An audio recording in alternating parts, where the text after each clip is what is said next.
आज हम लोग पढ़ने वाले हैं 10th क्लास का 7वां चैप्टर जिसका नाम है कोऑर्डिनेट ज्योमेट्री या निर्देशांक ज्यामिति। क्या हम जानते हैं कि किसी भी बिंदु के भुज और कोटि क्या होते हैं। सपोज हमें कोई बिंदु दिया गया P जिसके निर्देशांक दिए गए 2, 5। तो ये कोई बिंदु है। इस बिंदु में जो आगे वाला होता है वो x की वैल्यू और पीछे वाली y की वैल्यू होती है, यानी सदैव कोमा के इस साइड पे x और इस साइड पे y की वैल्यू होगी। यहाँ पर जो x की वैल्यू होती है उसे कहा जाता है भुज और जो पीछे y की वैल्यू होती है उसे कहा जाता है कोटि। ये सब जो रिवीजन कर रहे हैं हम, ये पिछली क्लास यानी कि 9th क्लास का रिवीजन कर रहे हैं। वहां पर पूछा जाता है कि बिंदु P का भुज और कोटि ज्ञात कीजिए। तो इस प्रकार से आगे वाले को भुज और पीछे वाले को कोटि कहा जाता है। सपोज यहाँ पर हमें दिया गया कोई ग्राफ, इस ग्राफ में ये जो रेखा है पृथ्वी के समांतर इसे कहते हैं एक्स अक्ष या क्षैतिज अक्ष, एक्स अक्ष या क्षैतिज अक्ष। और जो खड़ी रेखा है y अक्ष या ऊर्ध्वाधर अक्ष कहलाती है, y अक्ष या ऊर्ध्वाधर अक्ष कहलाती है। इस साइड पे हमें x मानना है और इस साइड पर x डैश, इस साइड पर y और नीचे y डैश मानना है। तो यहाँ पर ये जो दोनों अक्ष है x अक्ष और y अक्ष, ये दोनों इस बिंदु पर आपस में एक दूसरे को प्रतिच्छेद करते हैं। इस प्रतिच्छेदी बिंदु को, जहाँ दोनों अक्ष एक दूसरे को प्रतिच्छेद करते हैं, उस प्रतिच्छेदी बिंदु को मूल बिंदु कहा जाता है और इसके निर्देशांक सदैव 0,0 होते हैं। तो ये क्वेश्चन पूछा जाता है कि क्षैतिज अक्ष और ऊर्ध्वाधर अक्ष के प्रतिच्छेदी बिंदु को क्या कहा जाता है, तो मूल बिंदु कहा जाता है और उसके निर्देशांक 0,0 होते हैं। इस प्रकार ये जो मूल बिंदु है 0। इस मूल बिंदु के इस साइड पर हमें वैल्यू लेनी है 1, 2, 3, 4, 5। इस प्रकार से इसी अंतराल से कोई भी संख्या आगे चल रही है और इस साइड 0 के इस साइड पर यानी x डैश साइड पर लेनी है हमें नेगेटिव वैल्यू यानी -1, -2, -3। इस प्रकार से काफी सारी संख्याएं चल रही है। इसी प्रकार से हम ऊपर 1, 2, 3, 4 और नीचे -1, -2, -3। इस प्रकार से ऊपर और नीचे भी सेम वही, y डैश की तरफ नेगेटिव वैल्यू, y की तरफ पॉजिटिव, x डैश की तरफ नेगेटिव और x की तरफ पॉजिटिव वैल्यू होती है। अब सपोज हमें ये बिंदु जो दिया गया है P जिसके निर्देशांक दिए गए 2, 5। तो हम पढ़ रहे हैं 10वीं कक्षा का ये 7वां अध्याय जिसका नाम है कोऑर्डिनेट ज्योमेट्री या निर्देशांक ज्यामिति।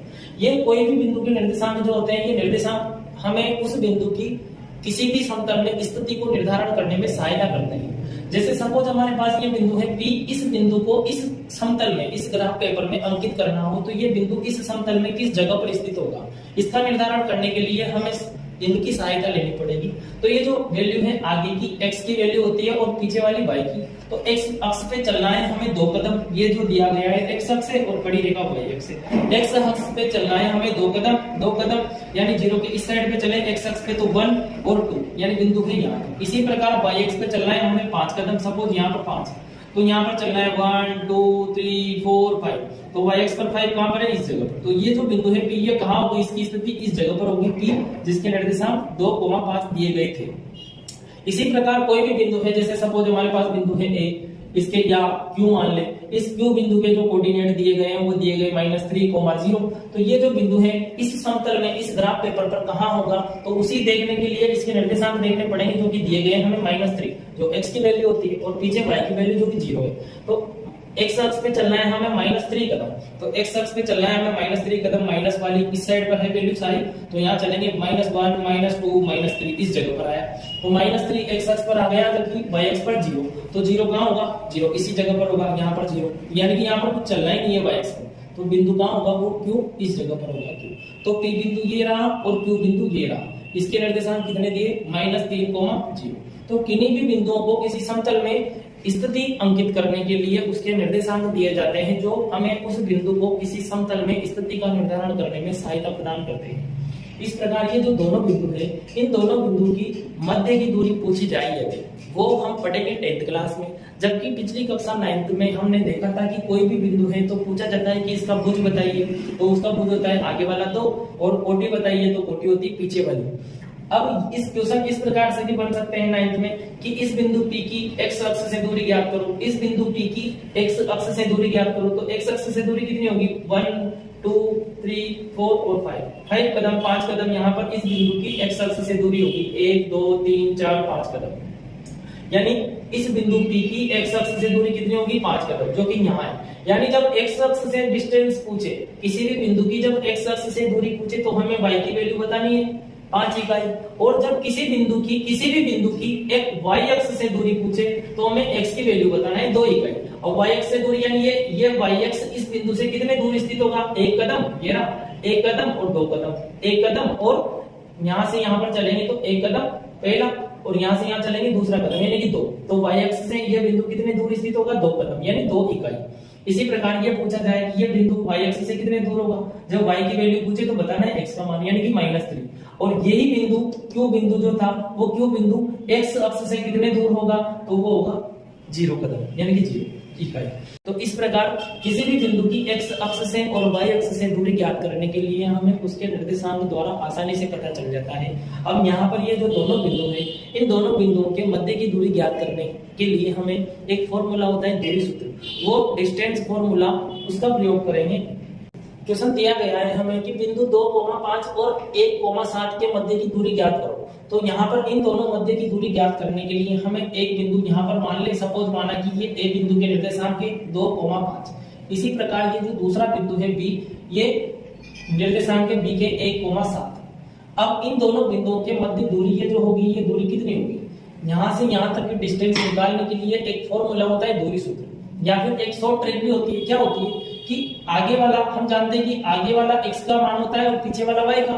इसी प्रकार किसी भी कोऑर्डिनेट में, किसी भी निर्देशांक में आगे x की वैल्यू होती है और पीछे y की वैल्यू होती है। तो यहाँ पर दो जो x की वैल्यू है 2, उस 2 में से एक को माइनस करें, इसमें से इसको माइनस करें, बचेगा 1। इसका स्क्वायर करेंगे तो आएगा 1 का स्क्वायर 1। इसी प्रकार यहाँ पर y की वैल्यू है 5 और y की वैल्यू 7। इन दोनों का जो अंतर होगा वो कितना होगा, 7 में से 5 को माइनस करेंगे तो 2 और 2 का स्क्वायर करेंगे तो 4। इन दोनों को प्लस करो, एक 2 में से 1 को माइनस किया, 2 में से 1 को माइनस किया तो 1, और 5 में से 7 को माइनस करेंगे तो आएगा -2, और यहाँ पर स्क्वायर करेंगे तो वो बन जाएगा प्लस का।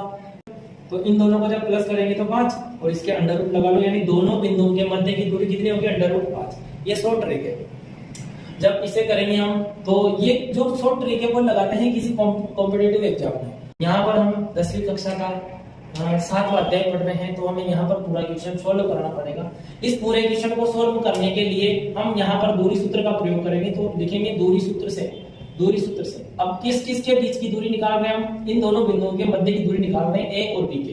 तो यहाँ लिखेंगे AP बराबर दूरी सूत्र जो होता है क्या होता है, x2 माइनस x1 का whole square plus y2 minus y1 का होल स्क्वायर, ये होता है दूरी सूत्र। अब यहाँ पर x2 x1 y2 y1 ये जो है वो क्या होता है, आगे वाला x का पीछे वाला y का। यहाँ पर भी आगे वाली वैल्यू x की और पीछे वाली वैल्यू y की।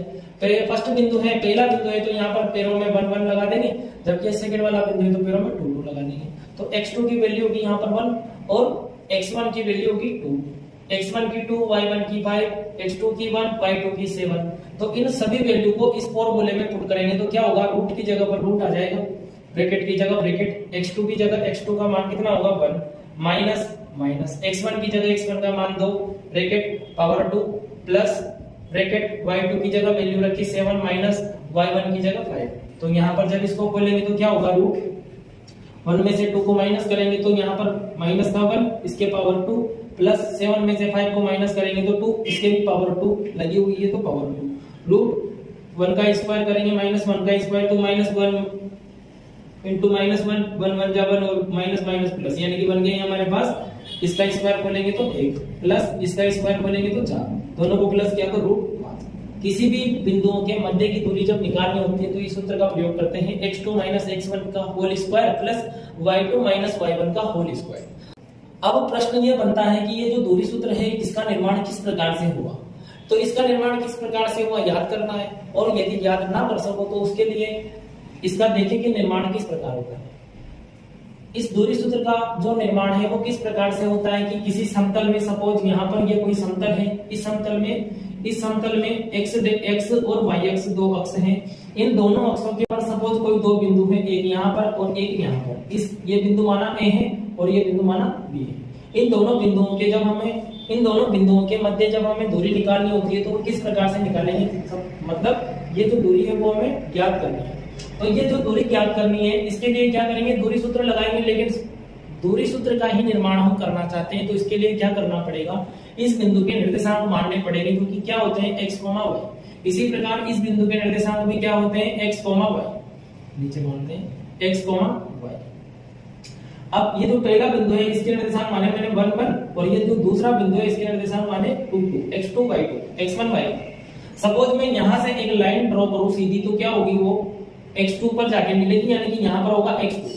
तो यहां से जो दूरी होगी यहां से मूल बिंदु से इसकी जो दूरी होगी इस बिंदु की वो कितनी होगी, यहां से यहां तक की जो दूरी होगी वो कितनी होगी, x2।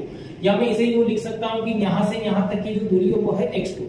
इसी प्रकार यहां से भी एक लाइन ड्रॉ करूंगा तो वो मिलेगी x1 पे, क्योंकि इसके x निर्देशांक है x1, तो वो मिलेगी x1 पे। यानी यहां से यहां तक की जो दूरी है वो कितनी है, x1। तो मैं मानता हूं यहां से यहां की दूरी x1 है।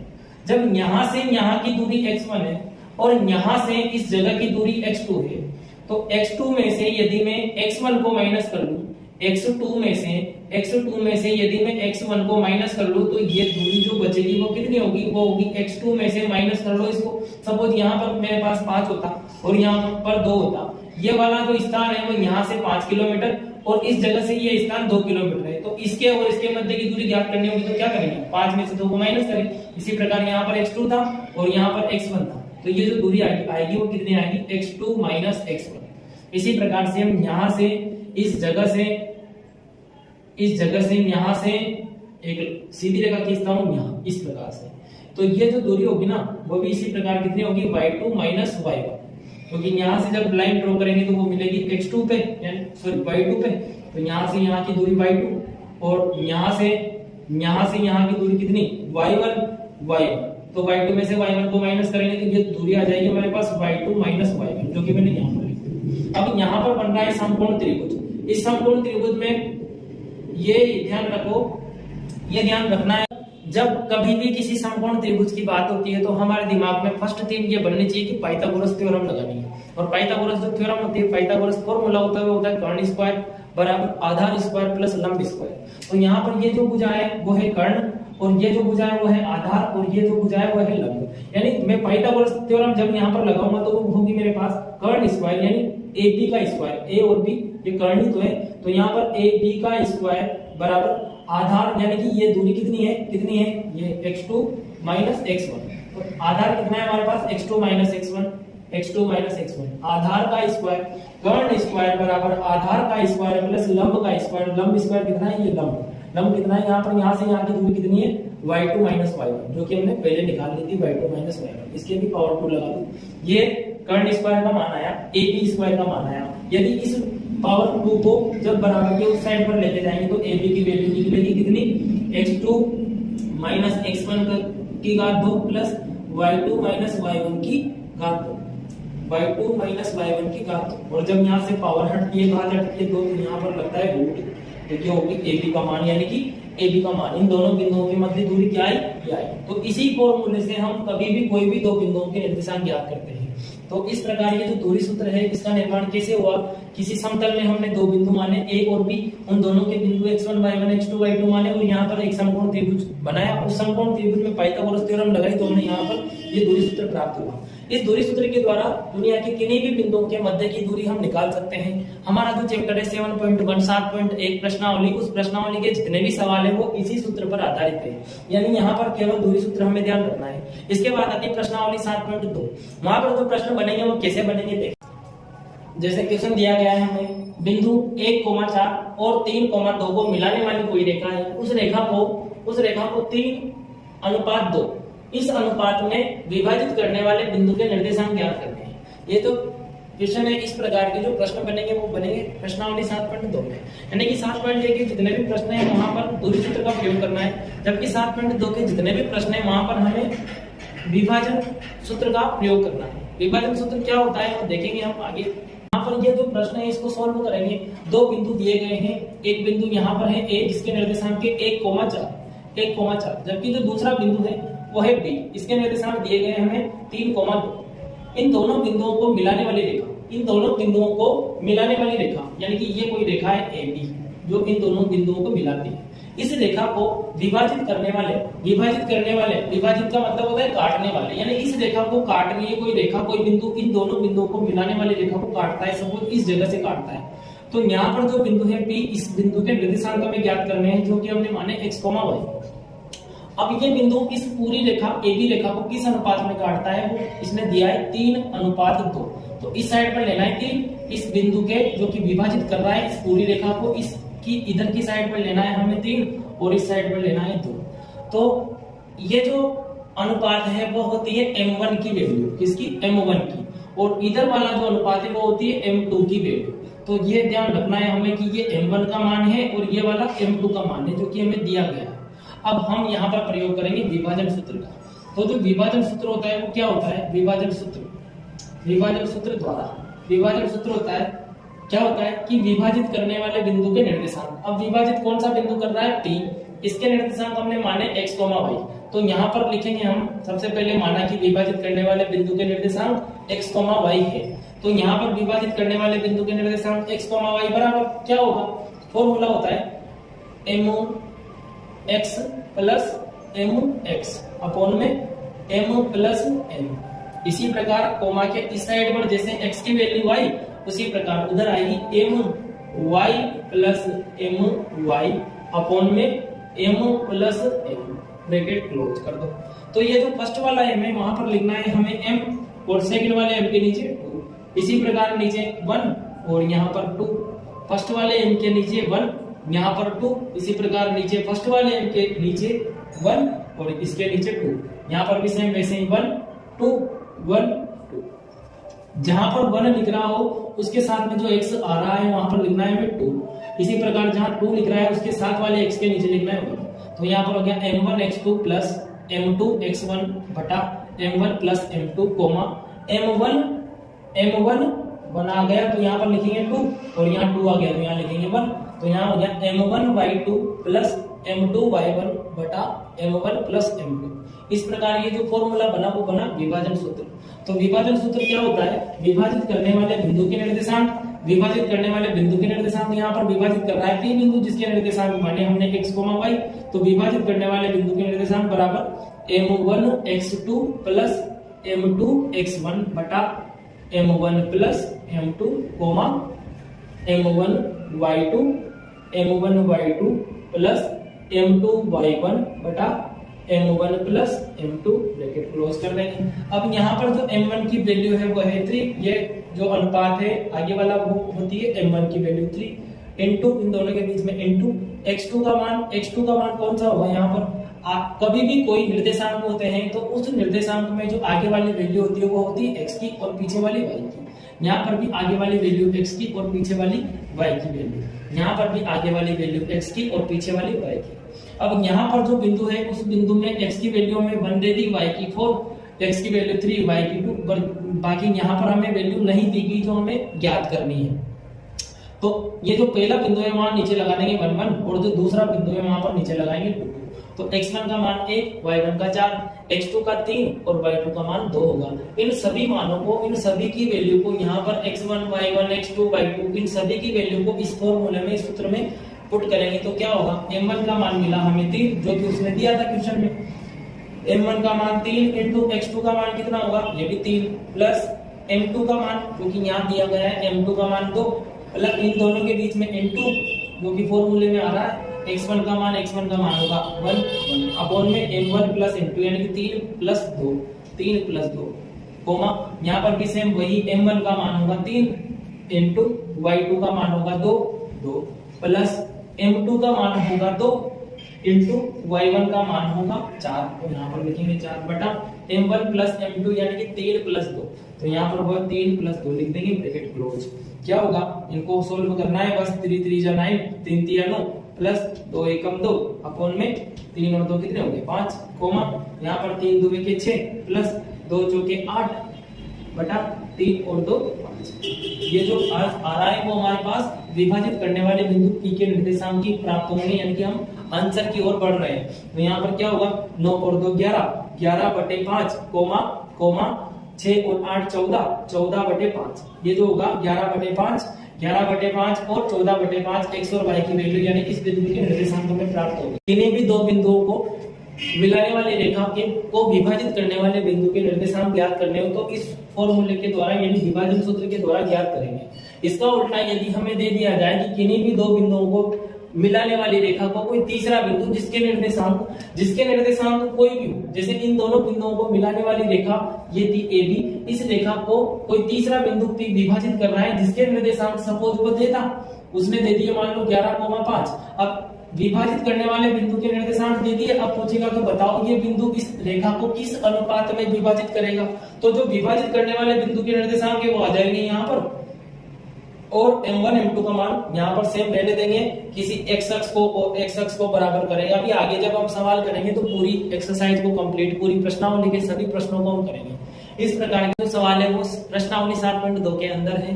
प्रश्नावली 7.1, 7.2 और 7.3 सभी सवालों के, सभी प्रश्नावलियों के जितने भी सवाल हैं उनके एग्जाम्पल है, उन सभी को हम आगे की क्लास में डिस्कस करेंगे। एक बार हम पूरी प्रश्नावली का बेसिक कंसेप्ट देखते हैं, उसके बाद में प्रश्नावली को क्रमानुसार यानी 7.1 के सभी सवालों को कंप्लीट करेंगे। इसी प्रकार 7.2 और 7.3 और पूरी पाठ्य पुस्तक को कंप्लीट